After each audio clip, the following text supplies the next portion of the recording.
இனிய காலை வணக்கம். ரீசெண்ட் டேஸாக ஒரு 4 நாள் வீட்டிலே இருக்கனால நான் ஒன்று அப்சர்வ் பண்ணேன்.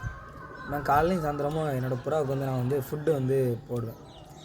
ஸோ காலையிலையும் சாயந்தரமும் கரெக்டாக ரெகுலர் டைமிங்க்கு வச்சு கரெக்டாக போட்டுருவேன். இன்பிட்வீன் டைமும் ஃபீட் பண்ணுவோம்.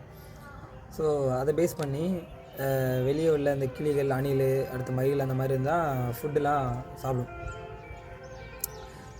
நான் இப்போ என்ன பண்ணிட்டேன், எல்லாத்தையும் கேஜில் அடைச்சிட்டு கூட்டில் ஃபுட்லாம் வச்சுட்டோன்னே எங்கள் வீட்டு மாடியில் வந்து இறை எதுவுமே போடலைண்ணா. அது எல்லாமே நின்று பார்த்துட்டே இருக்குது. இறை போடுவாங்க அப்படின்னு சொல்லி ஒவ்வொரு இடத்துலையும் நின்று பார்த்துட்டே இருக்குது.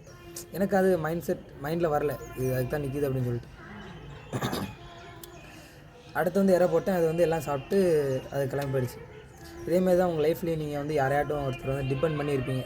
ஒன்று வந்து மணி ரிலேட்டட், யார்கிட்ட அப்பப்போ பைசா வாங்கிட்டு அந்த மாதிரி இருப்பீங்க. அவங்க வந்து உங்களுக்கு கொடுப்பாங்க, நீங்கள் திருப்பி கொடுத்துருவீங்க, அந்த மாதிரி இருக்கும். ரெண்டாவது ஒன்று வந்து லவ் அண்ட் கேர். நீங்கள் பேசிட்டே இருப்பீங்க, அவங்க ஒரு கட்டத்தில் இல்லை அப்படிங்கிற பட்சத்தில் உங்களால் இருக்க முடியாது.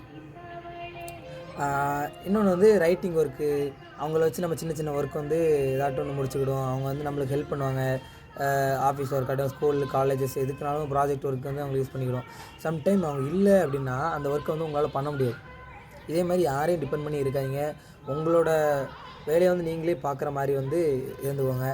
அப்போனா மட்டும்தான் உங்கள் லைஃப்பில் வந்து அடுத்தடுத்த ஸ்டெப் நீங்கள் எடுத்து வச்சு போகும்போது வந்து சக்ஸஸ்ஃபுல்லாக மாறுவீங்க. யாரையும் டிபெண்ட் பண்ணி இருக்காதீங்க. ஸோ தேங்க்ஸ் ஃபார் வாட்சிங். பாய்.